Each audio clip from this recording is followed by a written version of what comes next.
शिवणेकर महाराजांचं जे नाव येतंय त्यात किती आता ह्या सगळ्याच्या बोलण्यावरून एकटा शिवणेकर कसा असू शकतंय? असं नाही, तो फक्त अलिबाबा आहे. म्हणजे ह्यांची टोळी आहे, त्याची एसआयटी झाली पाहिजे.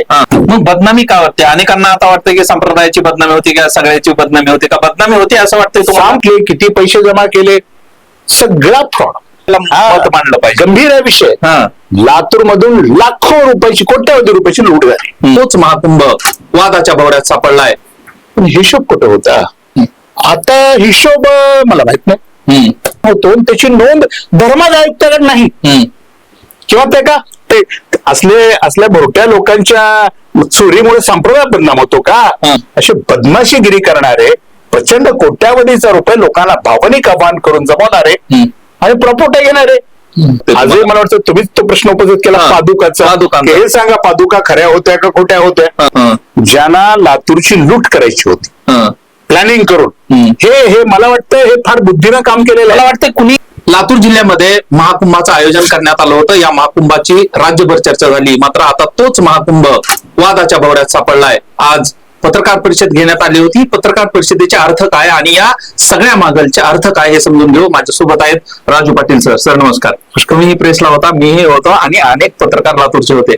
काय एकंदरीत या पत्रकार परिषदेमध्ये झालं आणि घडलं असं वाटतंय तुम्हाला? दोन गोष्टी क्लिअर आहेत त्याच्यामध्ये की आपल्याला सांगितलं गेलं, तुम्हाला, मला किंवा लातूर जिल्ह्यातल्या पत्रकारांना, की हिशोबासाठी ही पत्रकार परिषद आयोजित केली आहे. आणि आपल्याला आनंद वाटला की छोटे माऊली हिशोब द्यायला आलेत लातूरकरांना. जो कोट्यावधीची उलाढाल या माध्यमातून झाली, तर ते हिशोब सादर करतायत. कौतुक केलं पाहिजे. आपण सगळे लातूर जिल्ह्याचे पत्रकार, शेकडो पत्रकार आपण आज तिथे उपस्थित झालो. पण हिशोब कुठं होता? छोटे माऊलीने सुरुवातच केली की या सगळ्या कार्यक्रमाचे दोन भाग आहेत. एक भाग आहे सांस्कृतिक आध्यात्मिक, दुसरा भाग आहे पूर्णपणे नियोजनाचा, आणण्याचा, खर्चण्याचा, ठेवण्याचा, म्हणजे आर्थिक. पूर्णपणे दोन भाग त्यांनी केले. आणि मी जिम्मेदार आहे तो फक्त आध्यात्मिक आणि सांस्कृतिक या विषयाचा. मी आलो, मी 7 दिवस सप्ताहामध्ये लोकांची सेवा केली. ज्ञानोबा तुकोबाचा गजर केला, लोकांना अध्यात्म सांगितलं, लोकांना संप्रदाय सांगितला, लोकांना पूर्णपणानं भक्तिरसामध्ये डुंबवण्याचं काम मी माझं केलं, धर्म वाढवण्याचं काम मी माझं केलं. आता हिशोब मला माहित नाही, ते लातूरच्या आयोजकाला माहितीये. ते कोण आयोजक होते? हे सगळे होते. हे कोण होते? हे अध्यक्ष होते. हो, तुम्ही अध्यक्ष होता का? म्हणले हो, मला मी अध्यक्ष. काय आहे का तुमच्याकडे? तुम्ही अध्यक्ष रजिस्ट्रेशन वगैरे तुमचं कुठलं गेट? नाही नाही नाही, ते आमच्या सह्या घेतल्या आणि आम्हाला तुम्ही अध्यक्ष म्हणले, पण आम्हाला कोणी विचारलं बी नाही. झाला असा कार्यक्रम होता. तर काय वाटतं तुम्हाला की ही सगळी पत्रकार परिषद घेण्याची वेळ का आली? कारण महाकुंभ झाला त्या अगोदर यांनी माध्यमांशी किंवा लोकांपर्यंत पोहोचण्यासाठी त्यांना गरज वाटली नाही, परत गरज वाटली नाही, आताच का गरज वाटली? आपल्याला मत मांडलं पाहिजे. गंभीर आहे विषय. लातूर मधून लाखो रुपयाची, कोट्यावधी रुपयाची लूट झाली. आणि ही लूट आता सिद्ध होणार आहे. म्हणजे असं नाही की केवळ लुटीचा आरोप कोणीतरी केलाय. पूर्णपणे लातूरचा कुंभ हा संशयाच्या भोवऱ्यात आला. वारकऱ्यांचा हा जो कुंभ ज्याने म्हणतात त्यांनी, की यामध्ये आर्थिक हेराफेरी एवढ्या मोठ्या प्रमाणावर झाली की पैसा कुठून आला हे कोणाला नीट माहित नाही. किती आला त्याच्या कुठे कायदेशीर नोंदी नाही, कुठे खर्च झाला त्याचे अधिकृत वाउचर्स आणि बिल उपस्थित नाहीत. आणि सर्वात महत्वाची गोष्ट विष्णूजी, मी आपल्याला सांगतो, कोट्यावधी रुपयाचा एखादा कार्यक्रम होतो त्याची नोंद धर्माज आयुक्ताकडे नाही, किंवा त्या का ट्रस्टची नोंदणी नाही, किंवा एखाद्या संस्थेची नोंदणी करून त्याच्या अंतर्गत वगैरे काहीच नाही. कुठला कार्यक्रम झाला, कुठले पावती छापले, त्या पावतीवर केवळ कसल्याही पद्धतीचे रजिस्ट्रेशन क्रमांक नाही, किती बुक छापले, कुठे वाटले, किती पैसे जमा केले, सगळा फ्रॉड. मग बदनामी का वाटते? अनेकांना आता वाटतं की संप्रदायाची बदनामी होती का सगळ्याची बदनामी होती का? बदनामी होती असं वाटतंय तुम्हाला? संप्रदायाची बदनामी कधी? असल्या भोरट्या लोकांच्या चोरीमुळे संप्रदाय बदनाम होतो का? ज्ञानोबाचा, तुकोबाचा संप्रदाय बदनाम करण्याची ताकद तरी या लोकांमध्ये आहे का? संप्रदाय बदनाम होत नाही, वारी बदनाम होत नाही, वारकरी बदनाम होत नाही, परंतु पुन्हा असे प्रयोग करताना लोक आता सावध झालेले आहेत की देवाच्या नावावर, धर्माच्या नावावर असे बदमाशीगिरी करणारे, प्रचंड कोट्यावधीचा रुपये लोकांना भावनिक आवाहन करून जमवणारे आणि प्रपोटा घेणारे त्यामुळे लोक आता सावध होतील.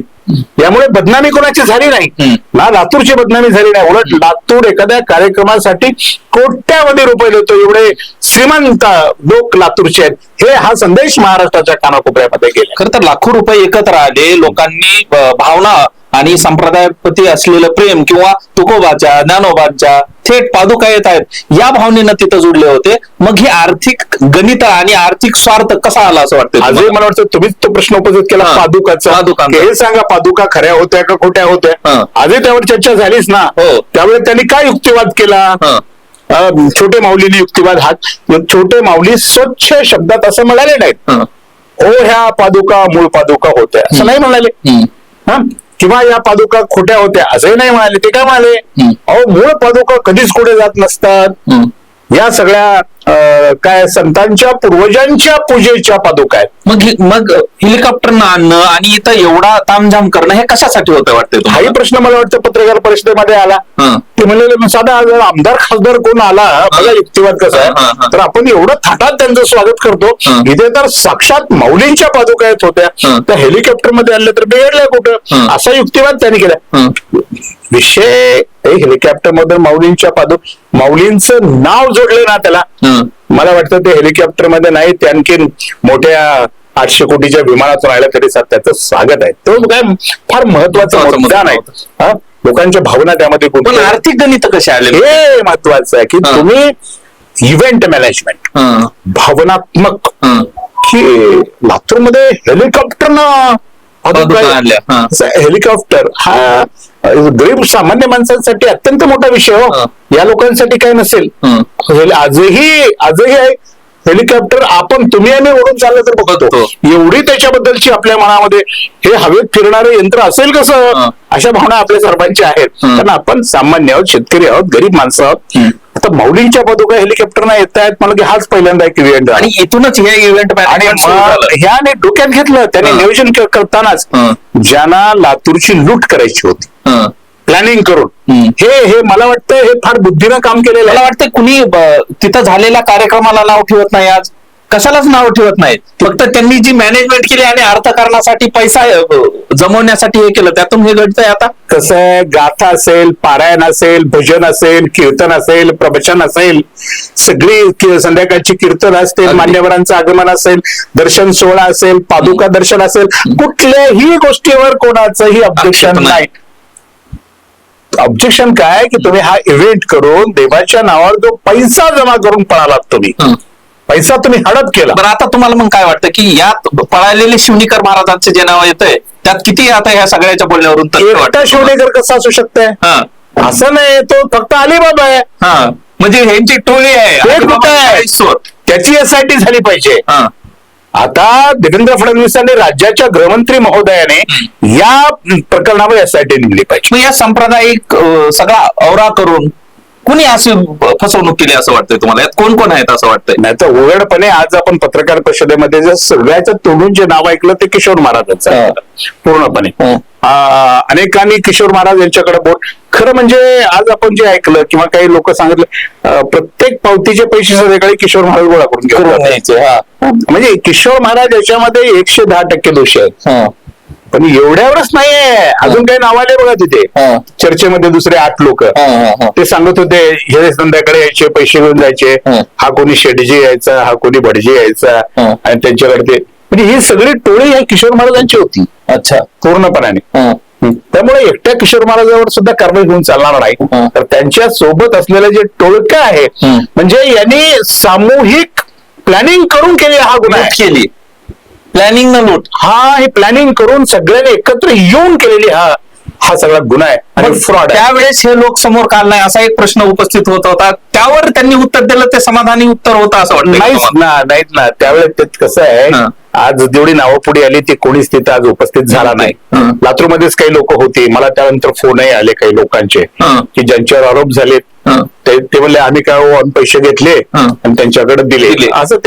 आता होतं काय की जेव्हा चोरी उघडी पडते ना, तेव्हा बाकी छोटे चोर काय करते म्हणजे मोठ्याच गुरुचं नाव, आमचं काय आधी जमा केले, पाकिट मारले त्यांच्या, पण तूही चोर आहेस कायद्याच्या ह्याच्यामध्ये. चोराला साथ देणे हा गंभीर प्रमाणाचा गुन्हा आहे आपल्या भारतीय दंड संहितेमध्ये.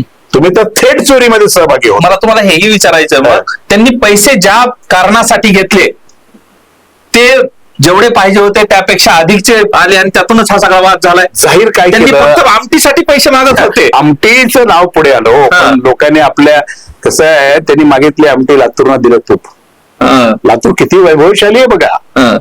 त्यांनी म्हणले तुम्ही भाकरी आणून द्या, लोकांनी भाकरी दिल्या, चपात्या दिल्या, पुरणपोळ्या दिल्या, तूप दिली, कुरड्या दिल्या, भजे दिले, पापड दिले, सगळं दिले. हो, इतकं शेवटच्या दिवशी तुपाची दार सुद्धा लातूरकरांनी दिली. तुम्ही आमटी मागितली साठी तूप दिलं.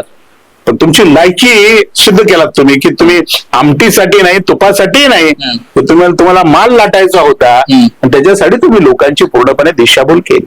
काय याचा परिपाक बघता? शेवटचा प्रश्न परिपाक असा आहे की अशा देवा धर्माच्या नावावर पोट भरणाऱ्यांची संख्या महाराष्ट्रामध्ये खूप मोठी वाढते आणि त्यामुळं संप्रदाय धोक्यात येतो. कसं आहे विष्णूजी, महाराष्ट्र का टिकला किंवा महाराष्ट्राचा महाराष्ट्र धर्म आपण ज्याला म्हणतो, महाराष्ट्र धर्माचा जो पाया आहे हा वारकरी संप्रदाय. या धर्माच्या मूळ पायाला, मूळ खांबाला सध्या धक्के देण्यात चालू आहेत ना. आणि त्याच्यातूनच हे भावनिक एकत्रीकरण करून पैसा येतो. असं भावनिक याच्यामध्ये घ्यायचं, खोटं बोलायचं, असं ज्ञानोबा तुकोबाचं नाव सांगायचं, एवढे वर्ष झाले, द्विशताब्दी आहे, त्रिशताब्दी. अरे बाबा, सगळ्या गोष्टी आहेत. आज पाहिलं का तुम्हाला वंशजांना इथं येऊन उत्तर देण्याचे काय मला सांगा, काय बोलले वंश? आम्ही म्हणले आम्हाला बोलवलं म्हणे, आम्ही आलो आणि पंक्तीला बसून जेवलो. आम्ही काय व्हीआयपी जेवलो नाही. तुम्हाला कशाला पाहिजे व्हीआयपी? तुकोबाच्या वंशजाला व्हीआयपी जेवून तुमच्या तोंडात व्हीआयपी शब्द आला तरी कसा? हा प्रश्न आहे ना. तुकोबाचे तुम्ही वंशज आहात, ठीक आहे, मला त्याच्याबद्दल बी काही म्हणायचं नाही. आता तुम्ही तुकोबाचे वंशज आहेत, तुमच्या चरणावर दंडवत आहे, हो, पण तुमच्या येण्याला, तुमच्या बोलण्याला काहीही अर्थ उरलेला नाही. आणि बघा, तिथे एक हिशोबासाठी तुम्हाला एक नाव माहितीये का, सोनवणे नावाचे कुठे, ते कुठलेच माहितीये का? अहिल्यानगर. म्हणजे लातूर आपल्या या शिक्षणाची पंढरी असलेल्या, हब असलेल्या लातूरमध्ये कोट्यावधीचा व्यवहार करणारा लातूरमध्ये एक हिशोबनीस लातूरचा नाही. त्याला अहिल्यानगरून का नाव लागलं आणि त्याच्याकडे हिशोब का दिला, हाच मोठा संशयाचा विषय आहे. लातूरचा हिशोबनीस मिळेल नाही, तुम्हाला नगरहून त्याला बोलवावं लागलं आणि तो युक्तिवाद करतोय. इथे हा संशयाचा मुद्दा वाटत नाही का तुम्हाला? एकूणच हा संपूर्ण सोहळा अत्यंत संशयास्पद रीतीने पार पडलेला आहे. भावनेशी लोकांची खेळ झालेली आहे. किशोर महाराज आणि त्यांच्या त्या टोळीनं, माझ्या हिशोबाप्रमाणे, मला माहित नाही आता नक्की फिगर, पण 15 कोटी रुपयाची उलाढाल दिसते. ही काय म्हणतात? 15 कोटी रुपयाची टोटल उलाढाल आहेत सगळ्यांच्या बोलण्यात, सगळ्यांच्या हिशोबात वगैरे.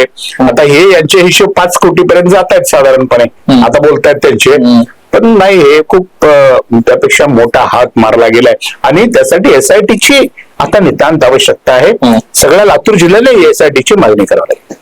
तर हे होते राजू पाटील सर. खर तर धर्म संप्रदाय म्हटलं की त्याला भावनेनं जुडलेले लोक असतात आणि यातूनच लुटीचा मार्ग अनेक जण अवलंबतात. कदाचित अशाच लुटीच्या प्रकारातून खरं तर त्या ठिकाणी झालेले कार्यक्रम 10 दिवस आम्ही कव्हर सुद्धा केले. त्या ठिकाणी काहीही नव्हतं, सगळं लातूरकरांनी दिलं होतं. भाजी भाकरी सगळं लातूरकरांनी, फक्त आमटीच्या नावाखाली पैसा आणि पैशातून हा झालेला सगळा व्याप आणि उपद्रव समोर आलेला आहे. त्यामुळे यात दोषी कोण हे लातूरच्या जनतेनं ठरवलं पाहिजे. संप्रदाय बदनाम कुणीही करत नाही, मात्र तुम्हीच आता प्रेस घेताय, त्यावर बोलताय आणि त्यातूनच त्याची काय मलिनता आहे तेच समोर आणण्याचा प्रयत्न करतात. त्यामुळे या सगळ्या प्रकरणाचा हिशोब कोण देणार आणि कुणाला देणार हा प्रश्न मात्र उरतो. त्यामुळे या प्रेस नंतर आणखीनही काही कांगोरे निघणार आहेत. ते कांगोरे काय असतात हे पाहणं महत्वाचं असणार आहे.